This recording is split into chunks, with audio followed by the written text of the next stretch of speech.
For countless millennia, the galactic consensus operated on predictable principles.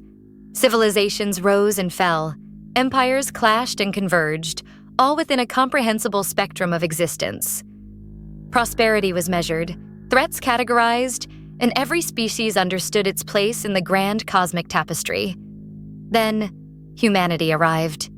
And with them, a truth so profound, so utterly alien to galactic understanding, it threatened to unravel everything.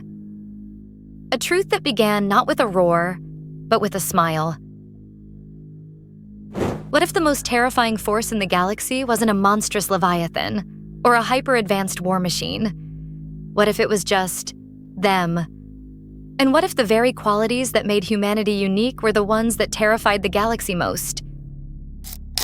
Ambassador Kaelen Vance of Earth, a vision of human diplomacy and disarming normalcy, found herself at the nexus of galactic misunderstanding.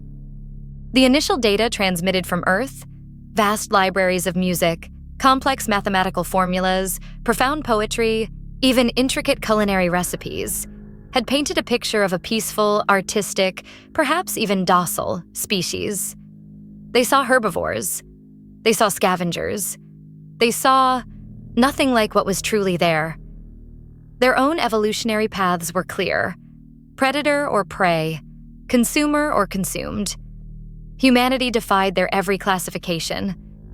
Delegate Zalara, a fluid, shimmering form, found their species' cultural practices intriguing, particularly their relationship with certain indigenous organisms. Zalara questioned if it was correct that humans referred to them as companion organisms, or pets.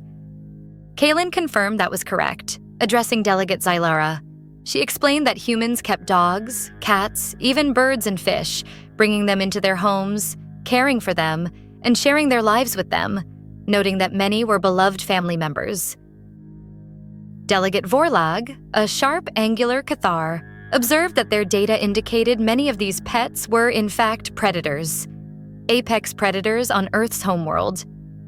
Vorlag questioned how humans kept such creatures, like cats and dogs, voluntarily, sharing their living spaces with them. Delegate Luminara, a shimmering humanoid, noted that these creatures were built for taking life, possessing instincts for the hunt and for dominance. Luminara then questioned how humans could coexist with such dangerous beings without fear.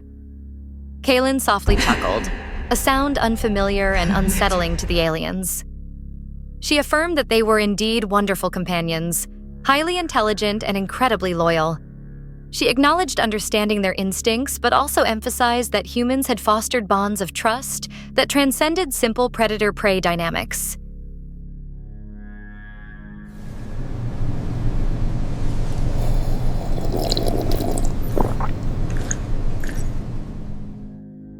Kaelen then added with a casual, almost offhand confidence that if they were truly looking for Earth's most effective, most adaptive, most utterly dominant apex predator, they were looking at it.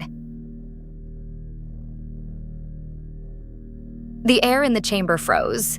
The pleasant cultural exchange evaporated, replaced by a dread born of utter incomprehension. An apex predator, a creature that had domesticated other apex predators, with spacefaring capabilities, and 8 billion of them?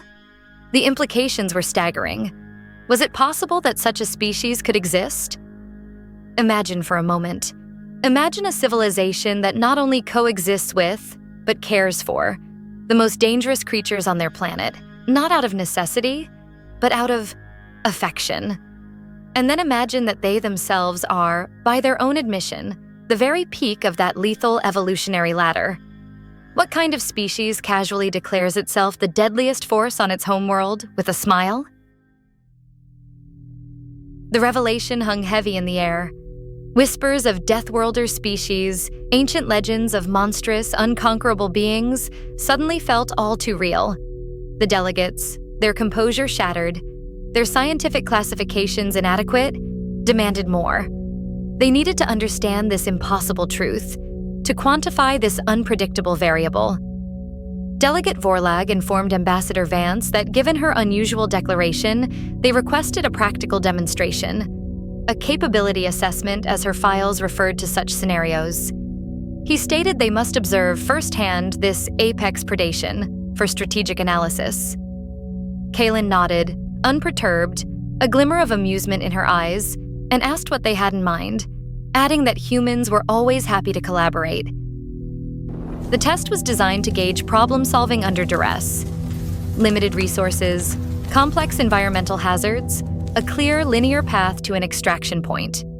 A standard galactic assessment of intelligence, resilience, and adherence to established protocols. But they didn't account for human intelligence. They didn't account for human resilience.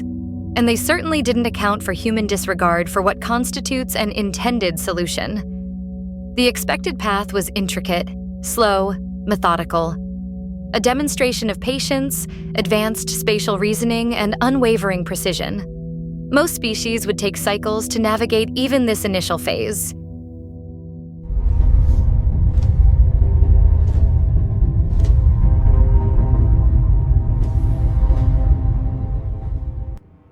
Delegate Zylara, her voice filled with genuine confusion, questioned what Kaelen was doing, noting that she was repurposing the testing apparatus, which was not within the parameters. Zylara stated that the test was designed to be solved, not broken. Chief Analyst Crix, adjusting a lens, explained with a tense voice that Kaelen was creating a kinetic launch platform. He added that with those tolerances, it shouldn't be possible with scavenged materials, and pondered about the tensile strength. To the aliens, it was chaos, a violation of fundamental testing principles. To Kaelen, it was simply efficient. Why meticulously navigate a maze when one could create their own shortcut? Why follow inefficient rules when those rules were merely suggestions, waiting to be circumvented? Delegate Vorlag's voice filled with horrified awe as he exclaimed that she had broken the containment, bypassing the entire section.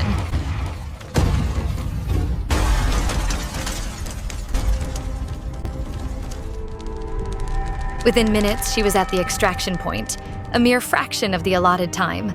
The aliens were stunned.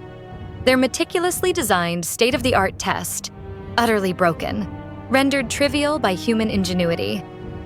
Was it fair? Perhaps not by their rules. Rules, after all, are merely frameworks. And humans, one must understand, have a unique perspective on frameworks and on problems. Delegate Vorlag addressed Ambassador Vance, stating that her methods were unorthodox, highly destructive, and that she had deviated from the intended solution path, dismantling their equipment. Kaelen shrugged, genuinely unconcerned, and replied that the goal was to reach the extraction point.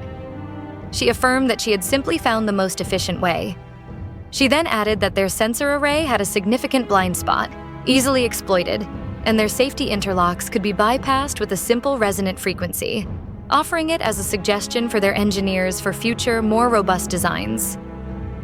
This wasn't just about physical prowess or raw strength. This was about a fundamentally different way of thinking. A species that didn't just solve problems within defined parameters, but redefined the very parameters of the problem itself. Kaelen explained that humans did not really believe in truly insurmountable obstacles.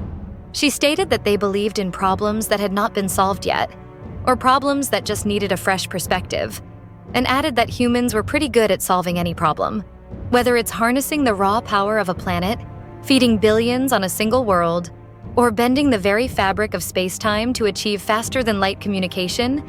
Humanity's defining trait is its relentless, often terrifying pursuit of the impossible, and turning it invariably into the done. Word spread like wildfire.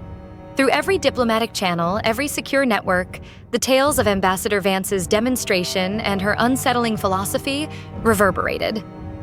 The galactic order, built on centuries of predictable behaviors, suddenly faced an anomaly it couldn't compute. An entity that didn't just adapt, but innovated with a speed that defied logic. Crix frantically reported to the commander that there were urgent requests for cooperation from the Varash Pact, and technology consultation from the Cygnian Hegemony, the Grax Conclave, the Rigelian Collective, and the entire Stellar Concord, all wanting to discuss food security protocols immediately. Commander Varkon, his eyes narrowed, questioned why they would be concerned about food security, noting that the Varash Pact had faced famine for millennia, And their agricultural systems were ancient, with catastrophic resource distribution. Crix, swallowing with his form slightly deflating, explained that it appeared Ambassador Vance had already solved their sector's food security issues during a lunch meeting. He stated that she had observed their logistical bottlenecks, identified agricultural inefficiencies in their soil nutrient cycling, and proposed a complete supply chain overhaul using basic Earth principles, confirming that it was working and mass production was already commencing in their core systems.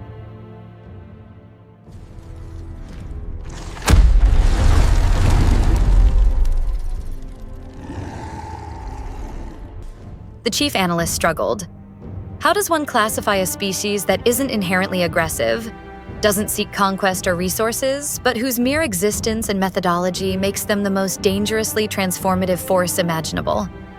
A species that views any problem, from a broken test gate to a galactic famine, as a challenge to be systematically dismantled and overcome. Crix stated that their threat assessment parameters did not apply. He explained that humans were not a military threat in the traditional sense, but rather a solution threat. He elaborated that they solved problems, but in doing so, they reshaped everything: civilizations, empires, and the very fabric of galactic society. He concluded that their existence destabilized millennia of established order by simply being efficient.